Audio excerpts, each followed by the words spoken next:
saya selaku Ketua Hima BK DPP periode 2020-2021. Bismillahirrahmanirrahim. Halo, perkenalkan saya Azmi Mahatmanti selaku Wakil Ketua Hima BK periode 2020. Salam kenal. Sejujurnya ada 3 hal yang membuat saya tertarik untuk menjadi Ketua Hima. Yang pertama tentu saya ingin mengabdi kepada himpunan BK. Yang kedua, saya ingin belajar menjadi seorang pemimpin, tidak sekedar memimpin atas dirinya sendiri, tapi memimpin dalam suatu kelompok. Dan yang ketiga, yang terakhir, saya ingin mencoba menciptakan sebuah perubahan yang positif dari lingkungan Hima BK yang akan menebar kebermanfaatan dan hal-hal lain yang berbau positif di sekitarnya. Kalau saya pribadi menjawab nilai kebermanfaatan serta semangat untuk belajar. Karena yang saya pahami ketika peran seorang pemimpin dalam sebuah organisasi, dalam sebuah kelompok, ada sebuah nilai kebermanfaatan di mana ruang gerak kebermanfaatan diri kita akan lebih luas lagi, karena bukan hanya perihal pemikiran kita sendiri, tapi namun juga bagaimana caranya mengkoordinasikan pemikiran orang-orang di kelompok itu menjadi sebuah manfaat dengan yang lebih besar lagi. Lalu juga yang menjadi tertarik adalah semangat belajar, karena peran sebagai pemimpin membuat saya selalu mengupgrade diri gitu setiap harinya. Bagaimana, apakah gaya kepemimpinan saya ini sudah efektif, apakah sikap dan perilaku saya ini sudah dapat membuat teman-teman Hima BK 2020 ini menjadi lebih baik. Oleh karena itu, 2 hal itu sih, nilai kebermanfaatan dan semangat belajar yang membuat saya tertarik. Mungkin karena saya masih di tahap belajar untuk menjadi seorang pemimpin, terkadang saya kesulitan dalam memanage diri, entah dalam aspek melawan ego atau dalam aspek waktu, memanage waktu. Dan juga keadaan saat ini yang sedang pandemi yang mengakibatkan kita harus berpikir ulang karena sangat berdampak kepada program kerja kita yang serba mengharuskan kita untuk serba online. Jadi kita harus berpikir ulang lagi beberapa kali untuk program kerja kita. Mungkin itu susahnya sejauh ini yang saya rasakan, dan senangnya banyak ya, terutama saya dapat belajar di sini, dan juga saya mendapatkan banyak wawasan yang luar biasa, mendapatkan banyak pelajaran, masukan yang tentunya sangat berdampak pada diri saya. Susah dan senangnya jadi Hima Fahim. Lebih banyak senangnya sih daripada susahnya. Senangnya bisa ketemu banyak orang dan juga bisa kenal banyak orang dari bimbingan konseling itu sendiri, dan juga punya relasi yang banyak di lingkup itu. Susahnya apa ya? Susahnya nggak ada sih, karena teman-teman Hima BK 2020 selalu membuat saya senang dengan kehadiran mereka yang selalu ada untuk Hima BK. Sungguh berdampak sekali ya tentunya, entah itu dalam aspek program kerja maupun aspek iklim organisasi kita, itu sangat berdampak sekali.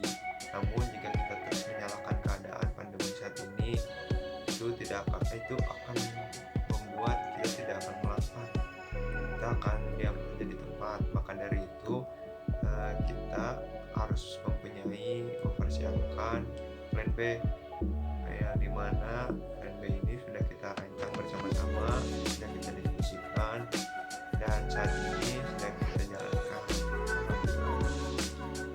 Lebih ke dampak dari program kerjanya, karena memang harus diadaptasi gimana caranya biar bisa terus struggle di kondisi seperti ini.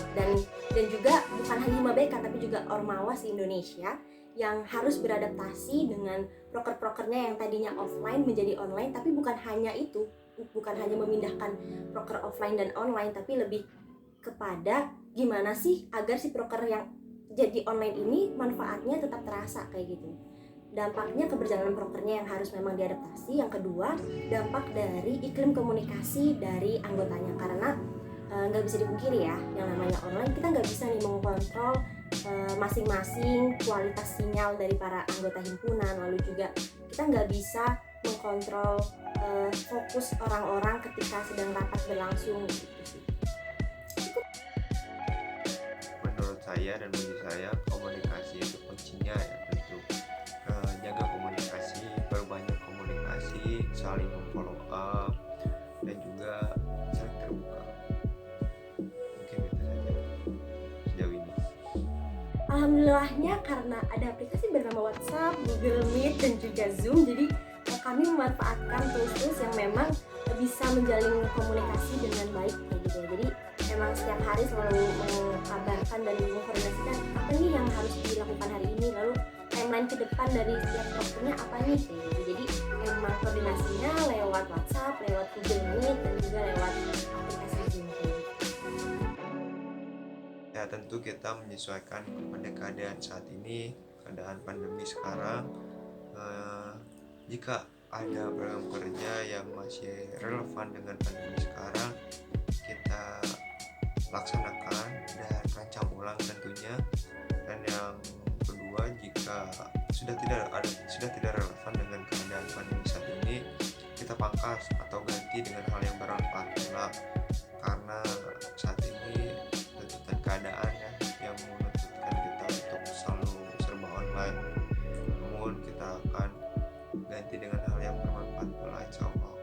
Yang kedua, akan bagaimana konsep kaderisasi saat ini. Konsep kaderisasi tahun ini masih sama, mengambil konsep sekolah, yaitu sekolah kepemimpinan. Hanya saja dalam teknisnya akan berbeda. Tahun ini akan dilaksanakan secara daring atau online. Namun ada satu kendala, yaitu SKKM yang kemungkinan besarnya tidak akan terlaksana karena tuntutan keadaan saat ini yang menuntutkan kita untuk serba online ya, tidak memungkinkan camping online gitu. Kayak yang terakhir, program kerja yang paling susah dijalani di masa pandemi ini, menurut saya ada beberapa hal yang susah untuk dilaksanakan, namun tidak menutup kemungkinan untuk dilaksanakan juga. Yang pertama yaitu kaderisasi, yang kedua pengabdian pada masyarakat, dan yang ketiga yaitu program unggulan kita yang notabene semuanya harus dilaksanakan secara offline, namun kita usahakan tetap terlaksana. Terima kasih. Ketika kita pelantikan juga kita pelantikan online, tapi di situ kita masih menyusun proker-proker yang kita kira masa pandemi ini akan berakhir dengan waktu yang bisa manusia prediksi gitu. Jadi ada proker yang online dan juga proker yang offline. Tapi ternyata di luar ekspektasi, pandeminya ini sampai 1 semester dan juga hampir sampai 1 periode perjalanan himpunan. Jadi kita konsep dari proker-proker yang emang udah kita susun sebelumnya menjadi proker-proker yang bisa diadaptasi, yang bisa dilakukan secara online juga kayak gitu. Nah, kalau untuk konsep kaderisasi saat ini jelas kami sudah berkoordinasi juga dengan dosen dan juga dengan kakak tingkat sebelumnya. Kemarin ada diskusi kaderisasi. Konsep kaderisasi saat ini adalah digitalisasi kaderisasi, yang mana dari segi teknis maupun penugasannya itu memang untuk hal-hal yang bisa dilakukan secara digital gitu, dari mulai pelaksanaannya melalui Zoom conference, terus tugas-tugasnya juga melalui pemanfaatan aplikasi-aplikasi Instagram dan juga aplikasi podcast dan sebagainya. Jadi emang diarahkan untuk menjadi orang-orang yang tetap kreatif gitu meskipun di masa pandemi seperti ini. Dan menurut kalian proker yang paling susah dijalanin apa? Pernikahan. Karena minat dan bakat ini salah satu proker yang emang langsung terjun ke lapangan gitu ya. Setiap minggunya biasanya kalau offline ini ada kegiatan olahraga bersama yang tujuannya bukan hanya sehat tapi juga menjalin silaturahmi antar angkatan. Lalu juga ada kegiatan seninya yang kita latihannya tuh di ruang latihan seni. Jadi yang susah dijalan, yang paling susah dijalanin ya pemikat sih, pemikat. Tapi alhamdulillahnya teman-teman pemikat tetap struggle dan bisa nih memberikan tips-tips olahraga meskipun dari rumah dan juga tips-tips berkreasi dari rumah kayak gitu. Oh ya, untuk program pemikat bisa nih teman-teman follow di IG-nya Pemikat BK. Oke. Alhamdulillah sejauh ini saya tidak merasa sedih atau kurang puas dengan program kerja yang sudah terlaksana, karena di masa pandemi ini kita harus berpikir ulang merancang suatu proker. Jadi saya betul-betul sangat mengapresiasi kinerja rekan-rekan saya, dan saya sangat bangga kepada rekan-rekan saya karena bisa merancang suatu proker yang sangat luar biasa dan terlaksana di masa pandemi sekarang ini. Jadi untuk saat ini, sejauh ini saya masih belum merasakan sedih atau kurang puas terhadap suatu program kerja. Terima kasih. Saya rasa sedih itu manusiawi ya, karena ngerasa proker ini kurang dirasa kebermanfaatannya oleh peserta kegiatan. Dan bagaimana cara mengatasinya, ya mencari solusi dari hasil evaluasinya. Jangan berlarut-larut kesedihan, karena itu tidak mengubah suatu apapun kan teman-teman. Jadi ya udah, kita tahu kesalahannya di sini, lalu kita perbaiki untuk proker selanjutnya.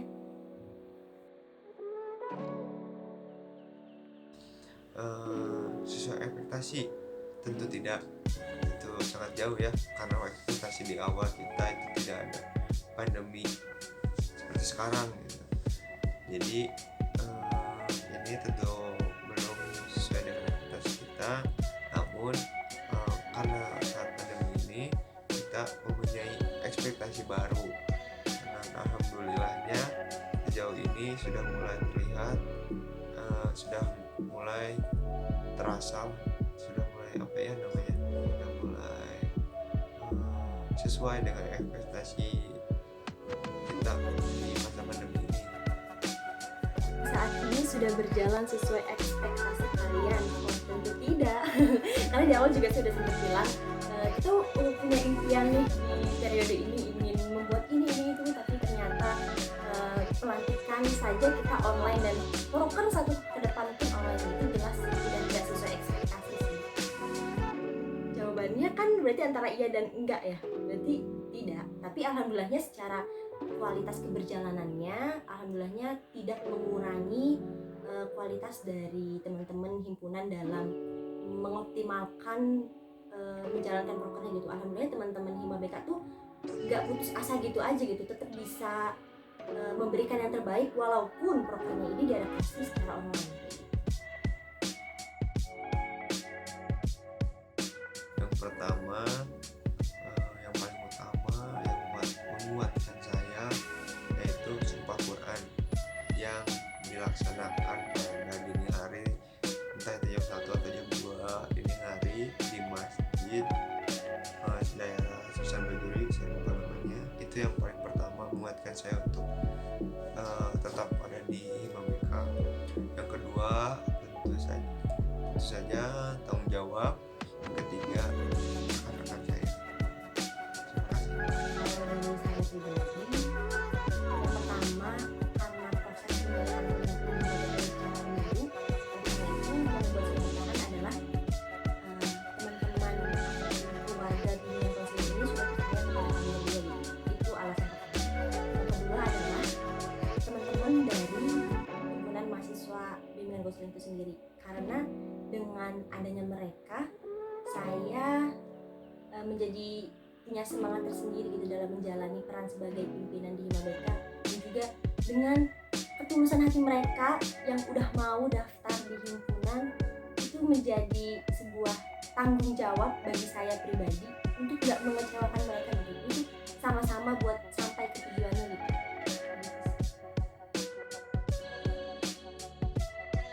Menurut saya pribadi, kinerja saya baru mencapai skala 7 dari 10, baru 7. Maka untuk kedepannya saya usahakan untuk sampai lebih baik lagi.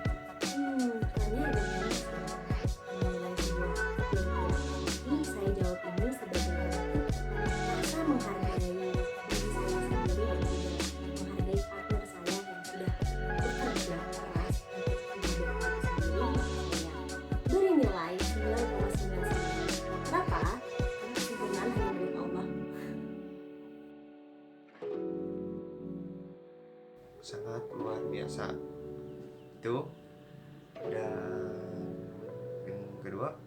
apakah ada pesan untuk teman-teman anggota Hima BK 2020? Tentu ada. Yang pertama, saya ingin meminta maaf karena mungkin kinerja saya kurang dirasa dan tidak sesuai dengan ekspektasi kalian. Yang kedua, saya benar-benar sangat terima kasih banyak karena teman-teman semua masih membersamai saya hingga saat ini, masih membersamai kita, masih membersamai Hima BK hingga saat ini. Yang kedua, saya juga berterima kasih banyak kepada teman-teman semua karena sudah mengorbankan waktunya, mengorbankan pikiran, ide, gagasan demi keberjalanan Hima BK, mengorbankan kuota tentunya, modal, ekonomi demi keberjalanan Hima BK periode 2020-2021 ini. Saya ucapkan banyak terima kasih semua yang memberikan kesempatan semua. Mohon jangan tinggalkan kita, membersamai kita ya. Deskripsikan Hima BK dalam 3 kata. Ruang pembelajaran kebaikan. Kalau pesan untuk teman-teman anggota Hima BK 2020, yang pertama, sebelum berpesan aku mau mengucapkan terima kasih dulu kepada teman-teman Hima BK 2020 yang tetap struggle menghadapi masa pandemi ini gitu, tetap bisa optimal dalam menjalankan prokernya. Terima kasih banyak juga sudah ingin mengabdikan dirinya untuk Hima BK. Pesannya adalah jangan lupa berterima kasih pada diri sendiri yang sudah bekerja keras dalam melakukan kegiatan apapun itu, baik akademik maupun organisasi, dan Hima BK khususnya. Jangan lupa berterima kasih sebagai bentuk rasa syukur kalian mendapat nikmat dari Tuhan, dan juga sebagai bentuk menghargai diri kalian lebih dari orang lain. Dan pesannya, asal teman-teman tahu, kehadiran teman-teman itu menjadi penyemangat sendiri buat saya pribadi. Tanpa kalian bilang terima kasih, itu Reaktor kebaikan, sebarkan reaksi kebermanfaatan hidup mahasiswa.